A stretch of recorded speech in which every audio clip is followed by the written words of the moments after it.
aside from that, I think that's pretty much it. I'll hand things over to Bert. Okay.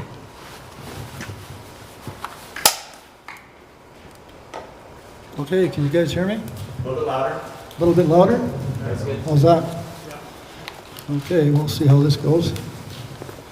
So I guess the topic for tonight was making eggs. I've got a bunch of eggs I was doing there for practicing, and they're fun to make. I've got a couple of grandkids and a bunch of friends. They like to have Easter egg hunts, so usually every year I end up making a couple dozen eggs, and it's just a fun project. And you can make them out of just about anything. You can make them out of just a chunk of wood, a branch. You can make them out of laminations, just whatever you got handy. But starting to make eggs was an evolution. When I first started making eggs, I was just turning them on the lathe and then cutting down on each side and then having to sand them. And I hate sanding. And it's monotonous.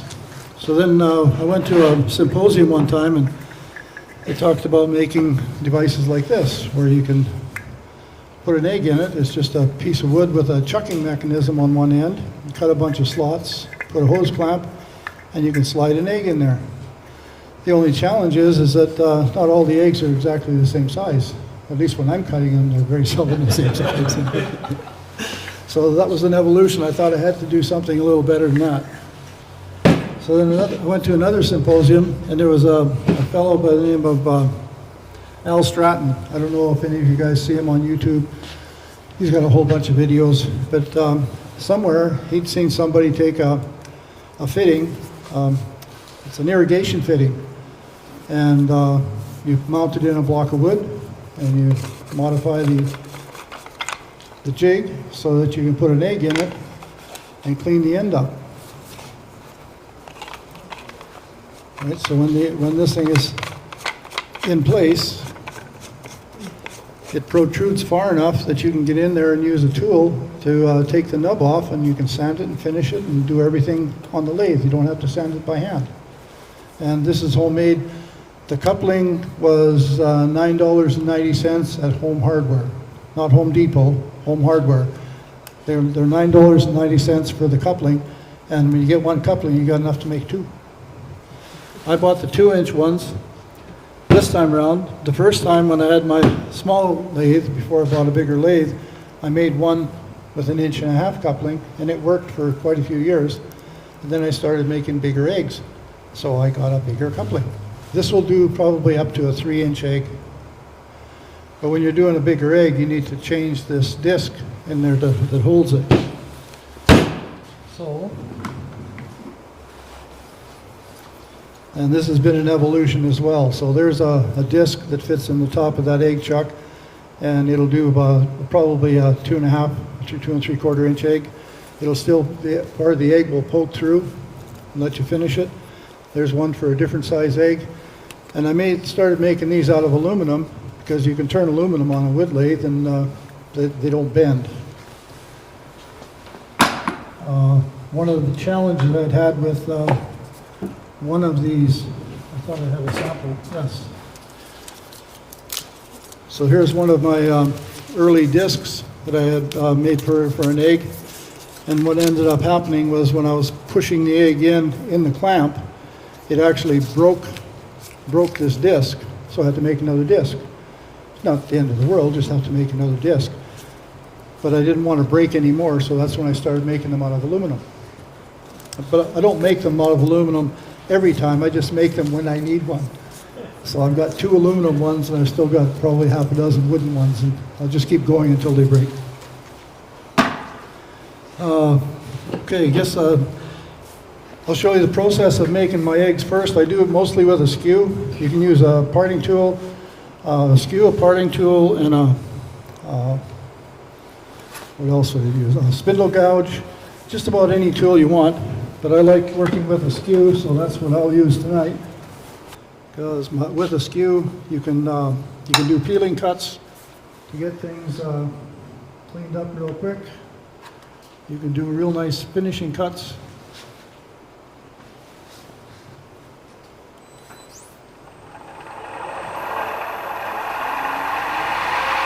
And because it's between centers, You can run the speed up pretty fast. I usually turn it around 2,500 to 3,000. And with the fuel, you just do a fueling cut. Enter the fuel and just bring it up.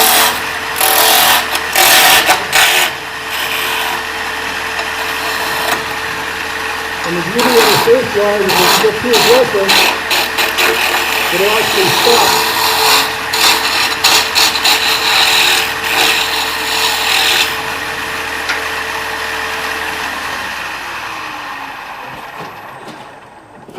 And one of the things I made was a little bit of a gauge. So an actual egg is usually 1 5/8 by about 2 3/8 inch long. So I made this thing 1 3/4, and I'm still a little bit big on the blank. So I'll move my tool rest in.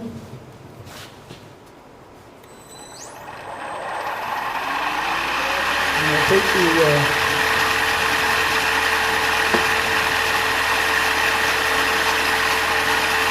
my little jig on here. I put a mark on here at 2 3/8 inches, so I can decide where I want to put one end of the egg to there, or about there will be the other end of the egg.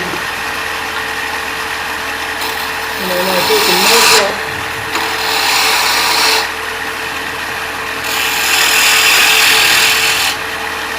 And now I know how long the egg is, and now I can start taking it down the side. It was a little bit big, so I'm just going to take a couple of peeling cuts, or framing cuts, get it down the side, and I'll start shaping the small ones.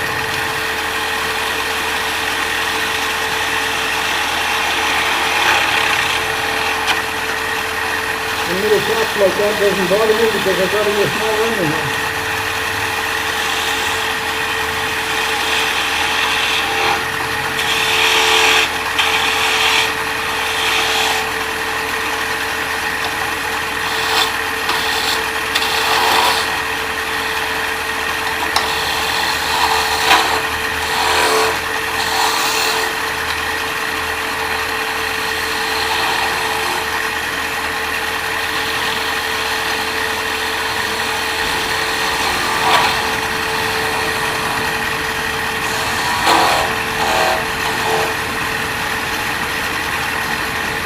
Just check and see where that's the right size. And so this is 1 3/4, and I got a little bit of slop in there, so that's probably 1 5/8, which is the typical size of an egg.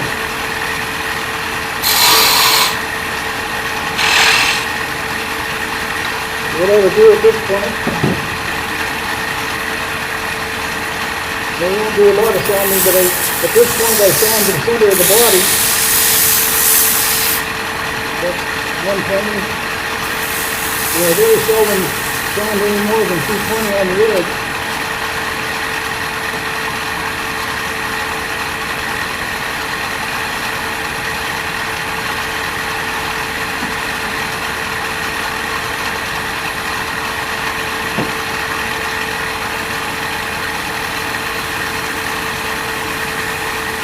And so I generally just burn this wax in or piston polish mixture of methanol and not methanol, ethanol, boiled linseed oil, and shellac.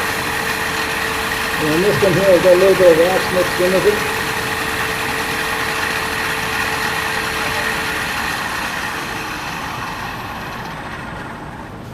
And that's how long it takes me to shape the egg body. So normally, I make a whole bunch of egg bodies to this level. And I just make sure that these ends are about that small, about 3/4 of an inch, and I can make a half a dozen of these egg bodies.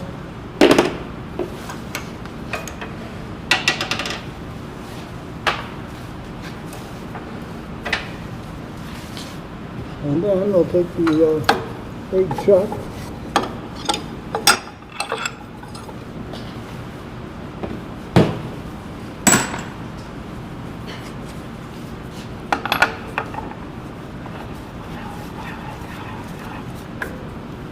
And then the beauty of this egg chuck is that it uses the tail stop to center the egg in the chuck. So I don't know if you can see that. See which camera would be better. I don't know if you can see the end there.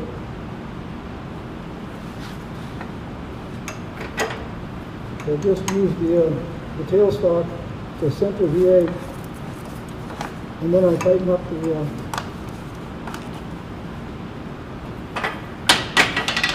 the compression fitting, and now this is held in there really nice and tight. And now we can bring the tool in here.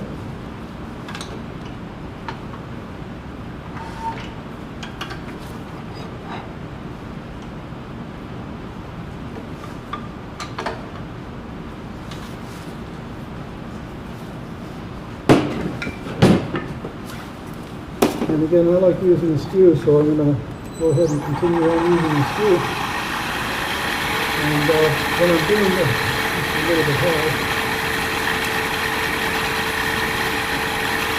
When I'm going to be taking this nub off, I usually practice cut. So I'm practicing trying to follow the edge. Oops, there's a cut. So I should be riding the bevel, and then practicing riding the bevel and following up to the point. And so I take advantage of having all that extra wood out there to practice these cuts.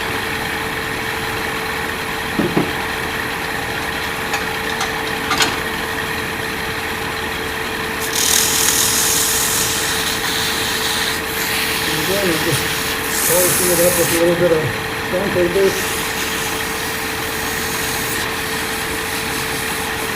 And I've already sanded and finished the inside.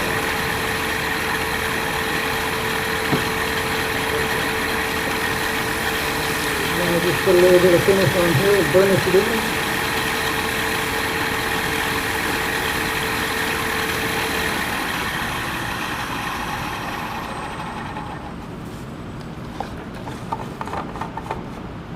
I got a pretty vicious catch on that one.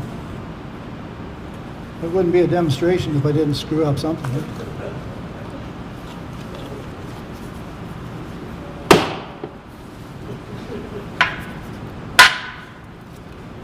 So all I do now is I just turn the egg around. Now the other side will be poking out.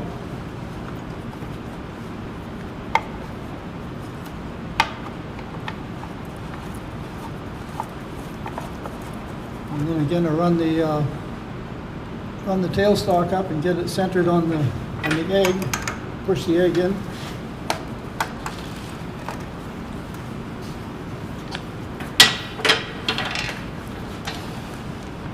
And rinse and repeat. So again, with this amount of wood sticking out here, there's probably 3/8 of an inch of wood. If I just went to the center here and tried to peel it down, I probably wouldn't get the muscle memory working the way I'd like it. So I would end up I want to use the skew and use the skew to practice following this curve, even though I'm doing it out away from the egg, so that when I get down close to the egg, I'm already doing the body movement to give me the best possible chance to not have a catch. And using a skew, chances are I might have another catch.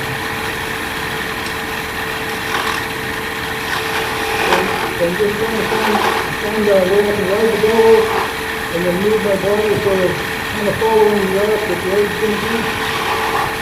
And I've got 3 or 4 practice steps here now. I'm getting really comfortable with doing this action. So when I get close to the wood, my confidence level is way up. So I probably won't have a catch. Scrambled egg. Okay. But the beauty of it is, you can always recover. So now I'm switching to a single dog. I'm going to ride the bevel, and pick up the cut.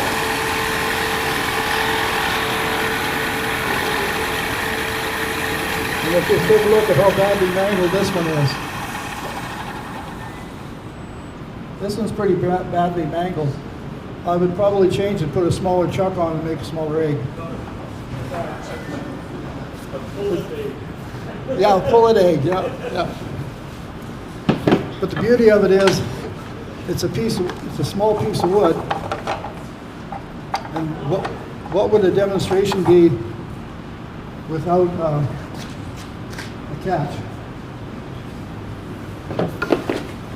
Now we'll see if we can do it again on another one. I must have made at least a dozen eggs practicing for this demo, and I didn't have a catch on any of them. You took your time. Yeah, well, I saved the catches for tonight.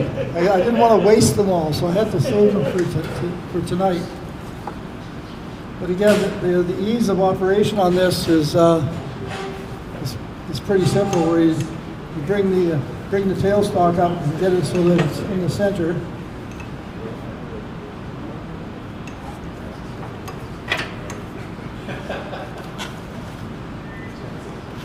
And I don't know if you can notice on here, when I cut these blocks are not perfectly square, but it doesn't really matter. So when you tighten it up on here and you start turning it, the end looks like it's wobbling all over, but it doesn't matter, because as long as this part of the egg is turning true, it doesn't matter what the rest looks like, you're going to cut that round to match the curve.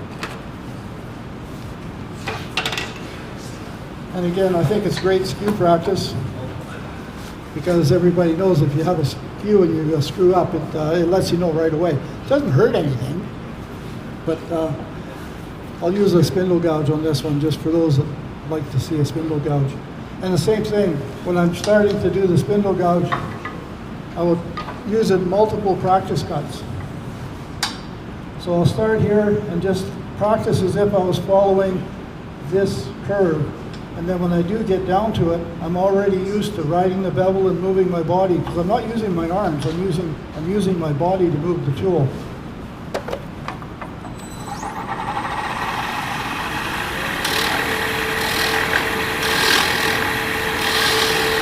It's just like you're driving the bevel, picking up the foot, and moving your body around the corner.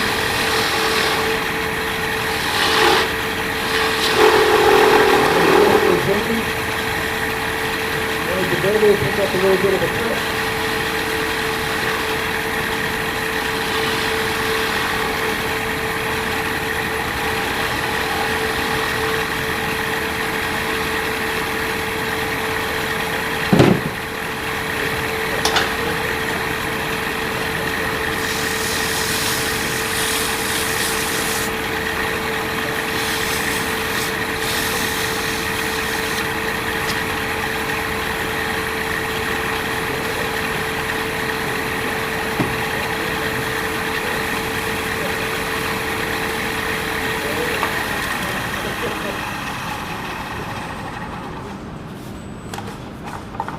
What does the inside of that chuck look like?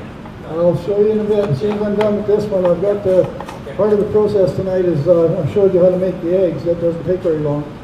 But I can also show you how to make the chuck and show you the parts that are inside it. Yeah.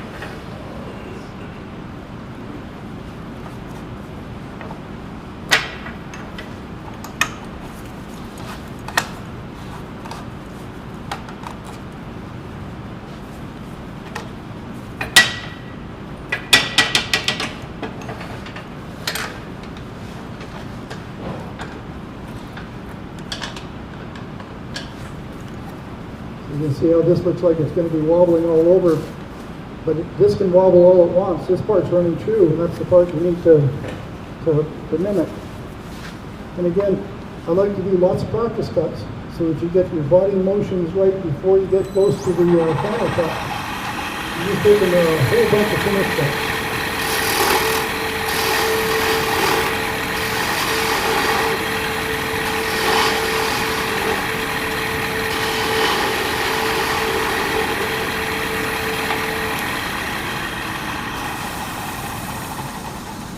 I don't know how well that's showing up on there, but this curve is kind of mimicking this curve now. So now all I have to do is just keep stepping it down, and when I get down to the egg, I'll be done.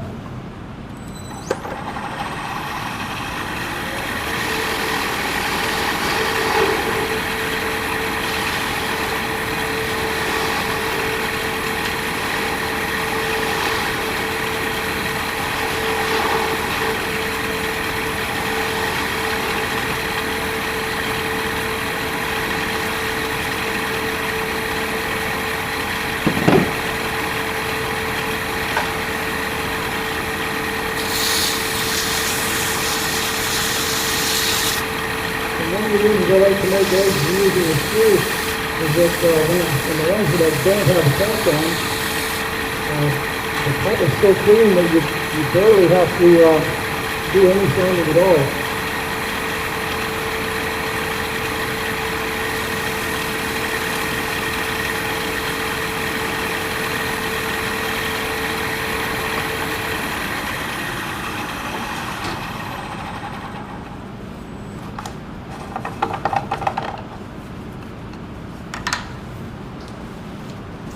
Another egg.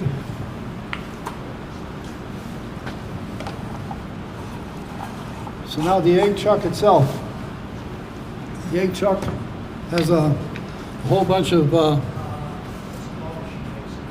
parts.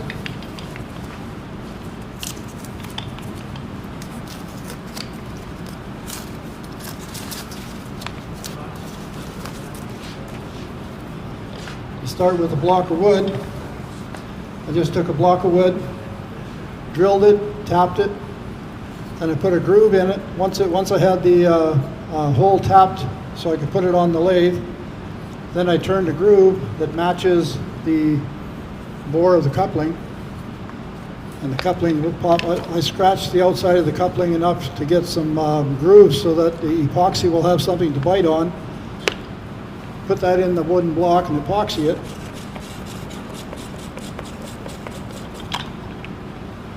And you end up with a chuck body with the threads on the outside.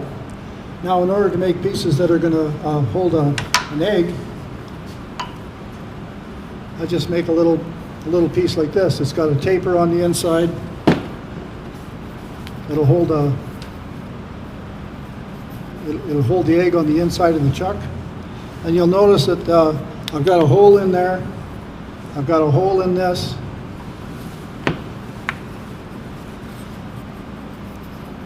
This ring here, if I just drop this in, this egg would be too small. It wouldn't catch, or wouldn't be able to catch it with the collar. So all I did was put a spacer, take a spacer and drop it in there. But it has to have a hole in it as well, so that the nubbin on the end of the egg has some place to go. This one here would have a taper. You would actually taper it yourself to match, and then screw the top on. But making this piece, when I turned the taper on this one, I was struggling with how to hold it, and then I decided, well, I'll just put it in upside down.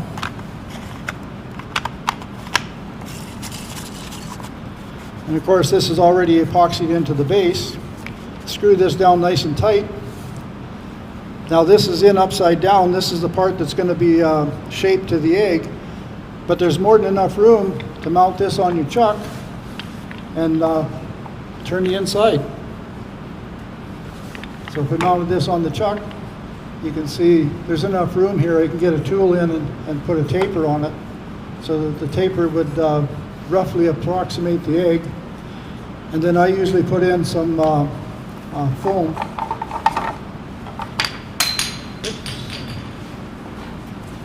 I put in a little piece of foam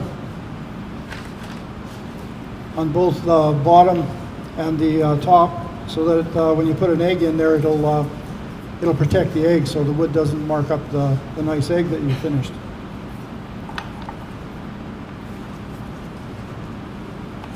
Any questions? Hey Bert, did you ever try making a vacuum chuck, between a jam chuck and a vacuum thing to hold the egg? I do have a vacuum chuck. With an egg being so small, and the time it takes me to set up my lathe to run the vacuum chuck, and the noise of the vacuum, and this is quicker. If I had a dozen eggs, I can go through a dozen eggs on here, and the time it would take me to hook up my vacuum on the chuck. Plus, this is solid. If I got a little aggressive, especially with the vacuum chuck on something that small, you've seen I had a catch. If that would have been a catch on a vacuum chuck on an egg, the egg would have been on the floor. At least in my estimation, it would be. But yeah, if you got a vacuum chuck, Yeah, that, I mean, make something the size for your eggs that you like to do and stuff them in there. It'd work like a charm. So what kind of fabric was that? Fabric? Yeah, what kind? Foam? Yeah, Oh, it's just, just fun foam for, it comes in, 5x8 sheets at the dollar store or wherever you can get it. It's just closed cell it's foam. the crafting foam. Yeah, yeah.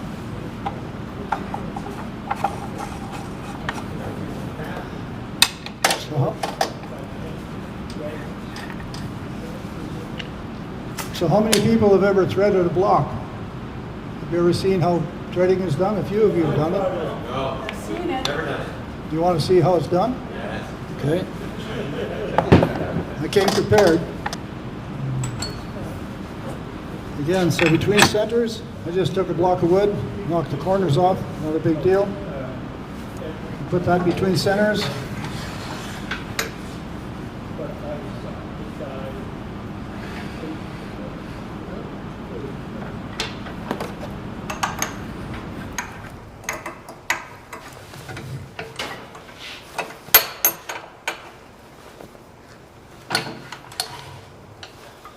So the first job on here is just to get it round and to put a small tenon on the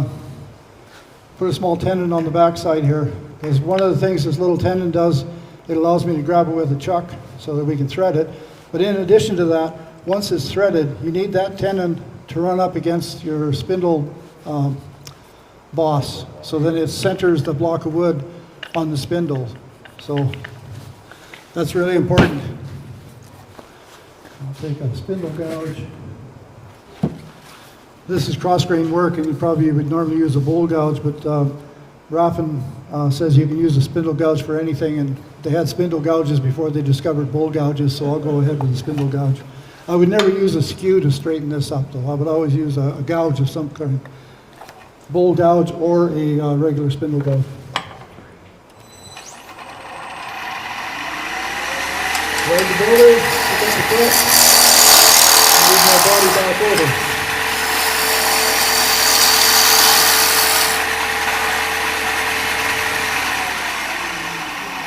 That's how long it takes to make something round. Then we'll take a parting tool, put a tenon on one end.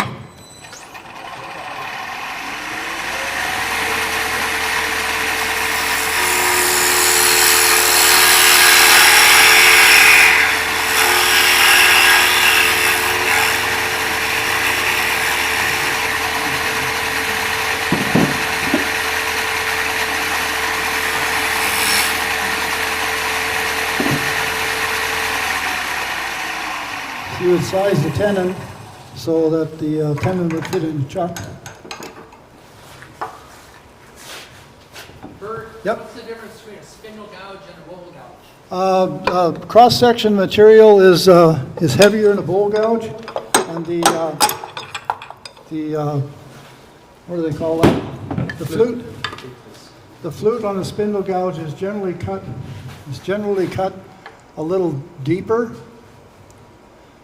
Like this is a spindle gouge. A bowl gouge would be even a little bit deeper, but the bowl gouge generally has more mass. But it's still just a cutting tool.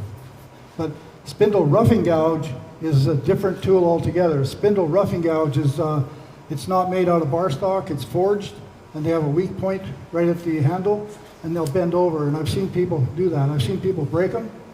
I was at a course once where they explained to the people, don't use a spindle roughing gouge for cross-grain work, and this fella, for whatever reason, used a spindle roughing gouge, and it wrapped the gouge all the way around his hand. Didn't break any fingers, but we had a hell of a time getting that thing off his hand. So it can be really dangerous. Spindle roughing gouges can be really dangerous on bowl work, but a spindle gouge or a bowl gouge with a solid shaft, either one's fine. Let's see, where was I at? Okay. Chuck.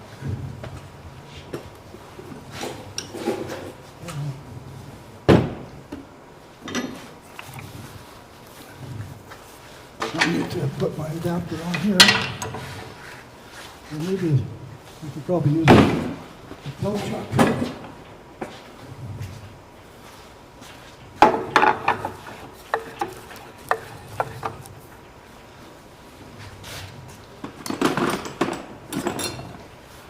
My lathe is 1 1/4 inch, so whenever I come and do a demo here, I have to bring an adapter. And we'll see if this is going to grab it. Yeah, we're okay. So now we've got this piece of wood in a chuck that's on the center line of the lathe. We can go ahead and drill it. It's already got a center point in here. So Bert, what type of material do you find is the best for throwing your own threads on like that? I use poplar, maple, just about anything. And do you have to treat the threads with CA or not? Sometimes I do. I usually take a look at the thread, and then if the thread looks like it needs it, I'll put CA glue on it, and then thread it again. But most of the time, I'll just put wax on it, because the threads will cut through. If they look half decent, you just wax them, and they're good. But I was wanting to show you a device that I had for following the tap. Unfortunately, I don't have the right size tap to do 1 1/4 inch on here, but I can basically show you what this little device does. So when you're tapping on the lathe, typically the tailstock threads per inch are different than what your tap thread per inch is.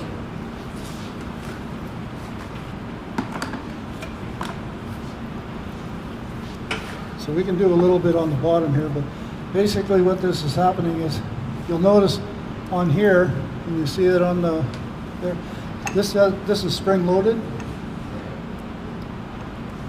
Right. So normally when I'm threading, I'll make sure I shut the power off on the lathe, because there's no way you want to be able to turn this thing on when you're threading. Then you would turn your spindle lock on, put your spindle lock on,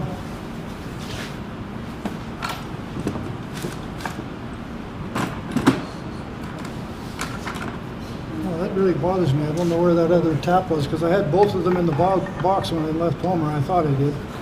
But as you're turning this in, you can keep a little bit of pressure on with your tailstock, but as you're turning this in and the tap is going in at 8 threads per inch, well, this will come out like 3/4 of an inch, and then you can crank this up, like it'll come out till it's almost free, and then you just bring it up a little bit. So you can just crank this on and keep bringing this up. And that makes sure that this tap is perfectly centered in the block, so then your threads go all the way through. Then once the threads are all the way through, put these things on.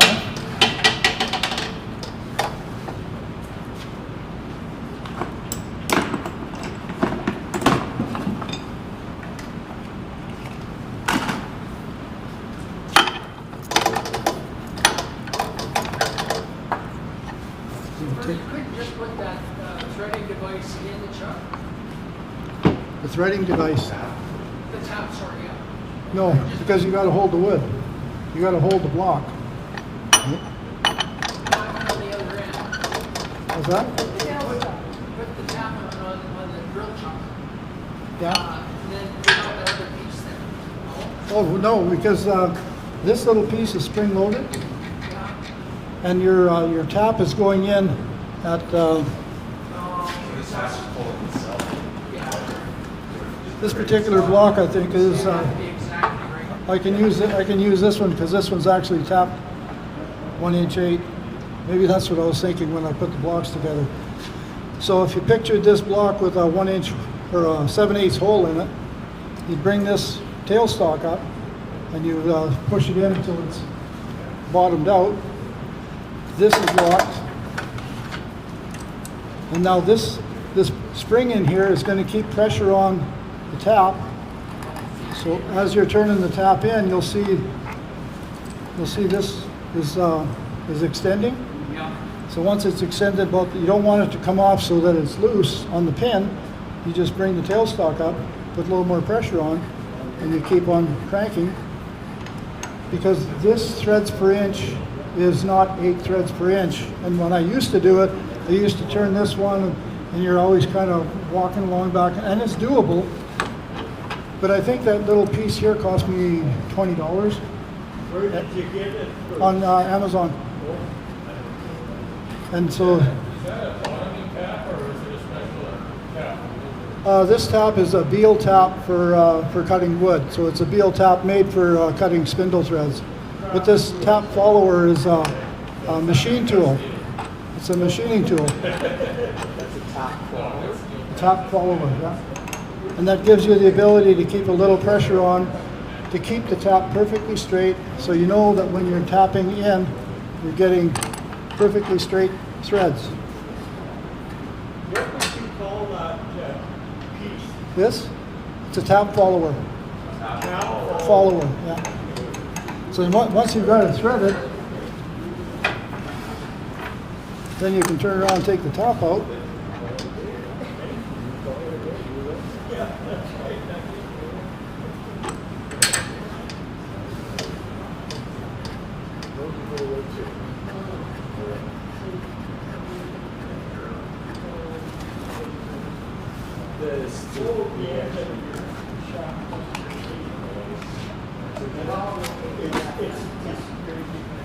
Okay, so now that we've got it threaded, if we pictured this block here as being the one we were working on, we've drilled it and threaded it. Now all we have to do is just make a groove in it so that it'll fit the diameter of this coupling. And basically the chuck portion's done. Then you go ahead and make the inside pieces. How big is that coupling? Is that a 3-inch coupling? This is a 2-inch coupling, and the other one I have is 1.5 inches. But a 2-inch coupling, you can make small eggs, just make a smaller end piece. So the first time I made one, I bought an 1.5 inch coupling, and then I started making bigger eggs, so I went and bought a 2-inch coupling. I'm sorry, I'm a little confused. If you're using the chuck, if you've got a 10 on that piece, and you're using the chuck to hold it, you're making your egg. Yeah. Why did you need to thread it? I'm sorry? Why did you need to thread the center? This? So you don't really chunk. Oh, Yeah, so you just put it right on the tail? Yeah, so Okay. I had to use the chuck here to hold this piece so that I Okay. could thread it. Okay. And now that it's threaded, I don't need the chuck, Take the chuck off. Okay. right? So now that I've got it threaded and I've got this thing machined, now I can take the chuck off.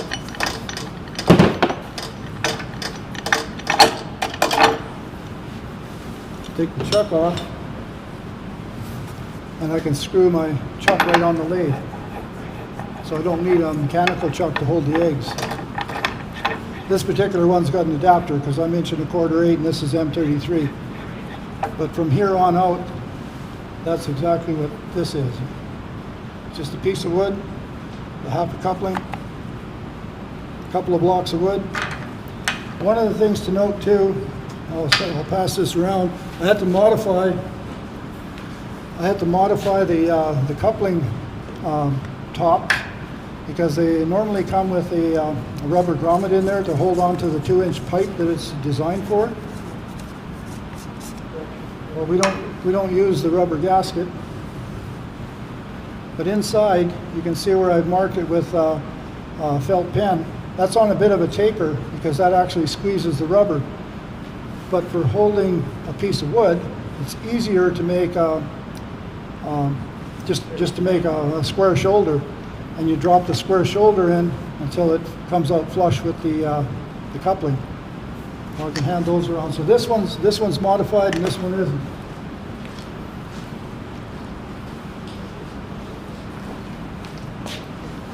And again, I apologize for not bringing the right tools to make 1.25 inches 8, but I was able to show and demonstrate how this particular tap follower works, and that thing has made my life so much easier when we're tapping something on the lathe, because I've always tried to be, how do you get it square and how do you keep it square? And if it's perfectly straight, it runs true all the time. Any other questions? And if anybody wants to make one of these chucks and they pick up a coupling, you can come to my shop and I'll help you make it, or I'll come to your shop and help you make it, because it doesn't take much. I've only got taps for 1.8 inch, 1.25 inch 8, but I think Stu has a tap for M33, so we can borrow his tap and we can make, cost you a block of wood and $10 for a coupling, you can make 2.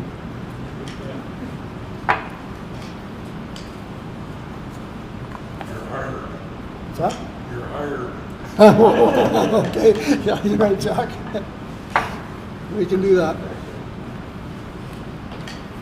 Bert, what size of pipe was that coupling made for? 2 inch.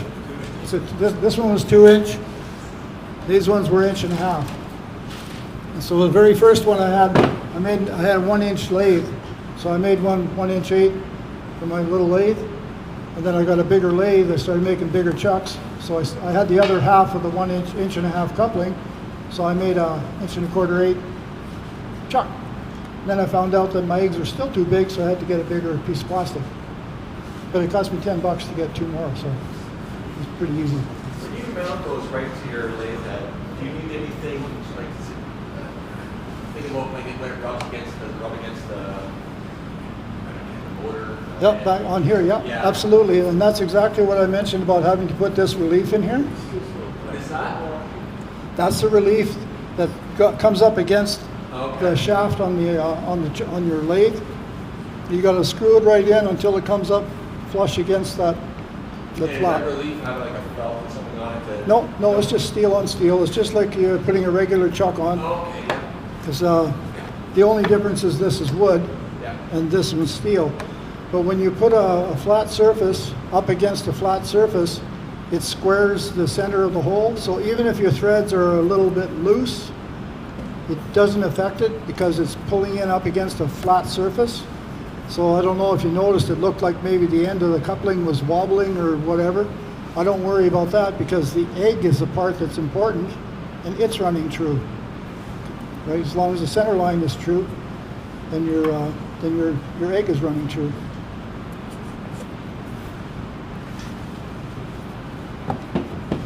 Another way that I've done it as I was evolving, I used to put a tenon on the end of a chuck or on the end of the egg, and I would turn it in a chuck.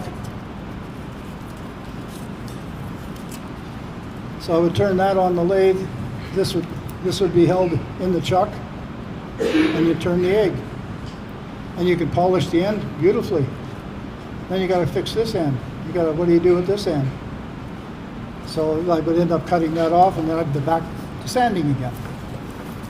So that's when I figured, well, I could do that, and I need to get this small enough to fit in my egg chuck. So I just hit it with a hammer and busted it off. But then I started making them where I put the same thing on both ends because I can flop it back and forth, and it just made it so much easier. And I don't have to take chucks on and off, on and off. I can do a dozen eggs, roughing them out from this to this, and in a half a dozen I could probably do in 15-20 minutes when I'm in my own shop and just get in the groove, and then turn around, put the chuck on. 20 minutes later, I've got half a dozen finished eggs. How big is that blank? How big is your blank? The blanks were at least 1.75" by 1.75" by 3 inches long.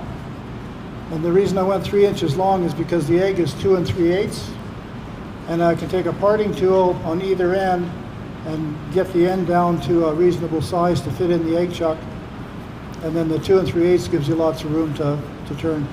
But I measured an egg, and the eggs in Canada grade A large are 1 5/8", give or take a couple thou, and 2 3/8 inches long. I went through a whole dozen eggs. They were all the same diameter and the same length. They were all different shapes, but they were all the same length.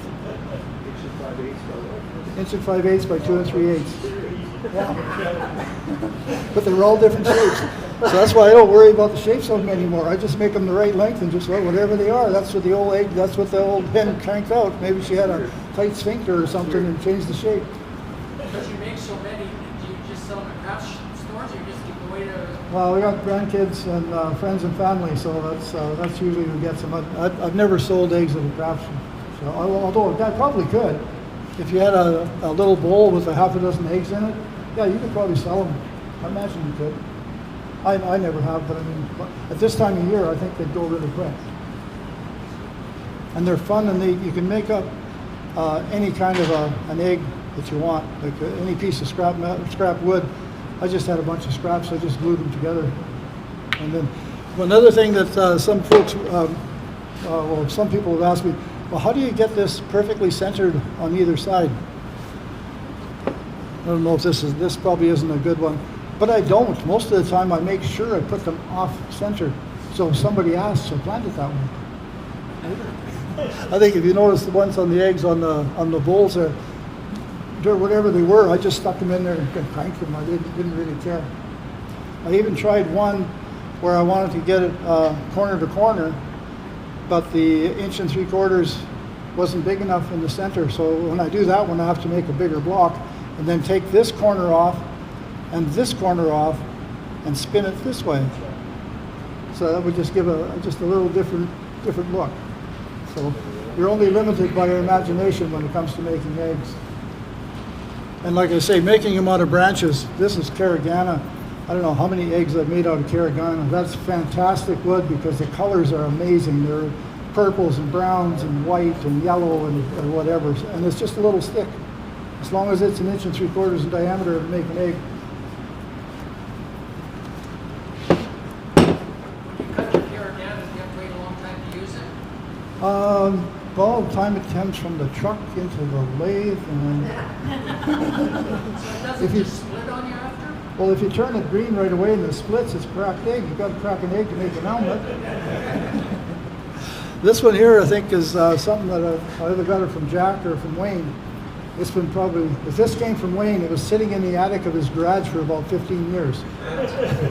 And it didn't crack. But I've had some that does crack, but I never worry about it. Once they're turned into an egg shape, chances are they probably won't crack. But who knows? If they do, it's time to make an omelet. Any other questions?